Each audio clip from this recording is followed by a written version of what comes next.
Hi all, welcome to football arena. FC Barcelona ഈ summer transfer ജാലകത്തിൽ വളരെ സജീവമായി കൊണ്ട് പ്രവർത്തിക്കുന്ന ഒരു ക്ലബ്ബാണ്. ആന്റണി ഗോർഡൻ, അതുപോലെ തന്നെ കരീം അഡയേമി തുടങ്ങിയ താരങ്ങളെ അവർ സ്വന്തമാക്കിയിട്ടുണ്ട്. ബാഴ്സയുമായി ബന്ധപ്പെട്ടുകൊണ്ട് ചില അപ്ഡേറ്റുകൾ നമുക്ക് ലഭിച്ചിട്ടുണ്ട്. അത് നമ്മൾ പരിശോധിക്കുകയാണ്. ഒന്നാമത്തെ താരം ഫ്രങ്കി ഡിയോങ് ആണ്. അതായത് ഈ താരവും ബാഴ്സയുടെ പരിശീലകനും തമ്മിലുള്ള ബന്ധം പൂർണ്ണമായും തകർന്നിട്ടുണ്ട്. ചാമ്പ്യൻസ് ലീഗിൽ അത്ലറ്റിക്കോക്കെതിരെയുള്ള മത്സരത്തിന്റെ രണ്ടാം പാദം സ്റ്റാർട്ട് ചെയ്യാനുള്ള ഒരു മെഡിക്കൽ ക്ലിയറൻസ് ഇദ്ദേഹത്തിന് ലഭിച്ചിരുന്നു. ഹാൻസി ഫ്ലിക്ക് താരത്തോട് സ്റ്റാർട്ട് ചെയ്യാൻ പറഞ്ഞിരുന്നു. ഒരു 60 മിനിറ്റ് വരെ കളിക്കാനായിരുന്നു ആവശ്യപ്പെട്ടിരുന്നത്. എന്നാൽ ഡിയോങ് അത് നിരസിച്ചു.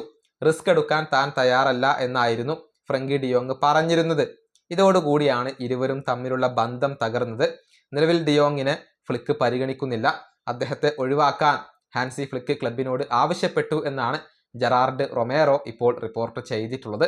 ഇനി രണ്ടാമത്തെ താരം അത് ഹൂലിയൻ ആൽവരസ് ആണ്. ബാഴ്സയുടെ പ്രൈമറി ടാർഗറ്റ് ഹൂലിയൻ തന്നെയാണ്. താരത്തെ സ്വന്തമാക്കാൻ വേണ്ടിയുള്ള ബാഴ്സയുടെ ശ്രമങ്ങൾ ഇപ്പോഴും തുടരുകയാണ്. പക്ഷെ താരത്തെ വിൽക്കില്ല എന്നുള്ള നിലപാടിൽ നിന്നും അത്ലറ്റിക്കോ ഇപ്പോഴും പിന്മാറിയിട്ടില്ല. അത് ബാഴ്സക്ക് വലിയ തലവേദനയാണ് ഉണ്ടാക്കുന്നത്. ഹൂലിയനെ ലഭിച്ചിട്ടില്ലെങ്കിലും ഒരു സ്ട്രൈക്കറെ ബാഴ്സക്ക് നിർബന്ധമാണ്. അതുകൊണ്ട് തന്നെ ബാക്കപ്പ് ഓപ്ഷനുകളെ ഇപ്പോൾ ബാഴ്സലോണ പരിഗണിച്ച് തുടങ്ങി എന്നാണ് ഫാബ്രിസിയോ റൊമാനോ റിപ്പോർട്ട് ചെയ്തിട്ടുള്ളത്. ഇനി മൂന്നാമത്തെ താരം അത് ബ്രസീലിയൻ സൂപ്പർ താരമായ റാഫീഞ്ഞയാണ്. ഈ താരം ബാഴ്സയിൽ തന്നെ തുടരും എന്നുള്ളത് ഇപ്പോൾ ഉറപ്പായി കഴിഞ്ഞു. അതായത് റാഫീഞ്ഞയ്ക്ക് വേണ്ടി ഇതുവരെ അൽ ഹിലാൽ വലിയ തോതിലുള്ള ശ്രമങ്ങൾ നടത്തിയിരുന്നു. ഒരുപാട് ഓഫറുകൾ നൽകിയിരുന്നു.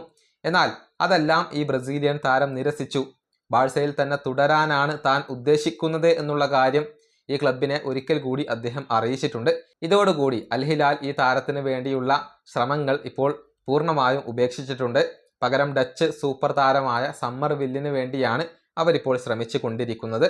ഇനി നാലാമത്തെ താരം അത് ഡാർവിൻ നുനസ് ആണ്. നിലവിൽ സൗദി ക്ലബ്ബായ അൽ ഹിലാലിന് വേണ്ടിയാണ് താരം കളിച്ചുകൊണ്ടിരിക്കുന്നത്.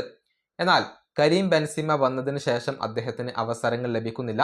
ഫെബ്രുവരി 16 ശേഷം ഒരൊറ്റ ഒഫീഷ്യൽ മത്സരം പോലും ഡാർവിൻ നുനസ് കളിച്ചിട്ടില്ല. അതുകൊണ്ട് തന്നെ അദ്ദേഹം സൗദി വിടുകയാണ്. ബാഴ്സ ഈ താരത്തെ ഇപ്പോൾ ചിലവ് കുറഞ്ഞ ഓപ്ഷൻ എന്ന തരത്തിൽ പരിഗണിക്കുന്നുണ്ട്. അതായത് ഹൂലിയനെ ലഭിച്ചിട്ടില്ലെങ്കിൽ, അതല്ലെങ്കിൽ ഫെറാൻ ടോറസ് ക്ലബ്ബ് വിടുകയാണെങ്കിൽ ഒരുപക്ഷെ അവരുടെ പകരമായി കൊണ്ട് നുനസിനെ FC ബാഴ്സലോണ എത്തിക്കാൻ സാധ്യതയുണ്ട് എന്ന തരത്തിലുള്ള റിപ്പോർട്ടുകളാണ് സ്പാനിഷ് മാധ്യമങ്ങൾ കണ്ടെത്തിയിട്ടുള്ളത്. ഏതായാലും ട്രാൻസ്ഫർ ജാലകത്തിൽ വളരെ ആക്റ്റീവ് ആയിക്കൊണ്ടാണ് ഇപ്പോൾ FC ബാഴ്സലോണയുള്ളത്. ഈ വീഡിയോ അവസാനിപ്പിക്കുന്നു. അടുത്തൊരു വീണ്ടും കാണാം.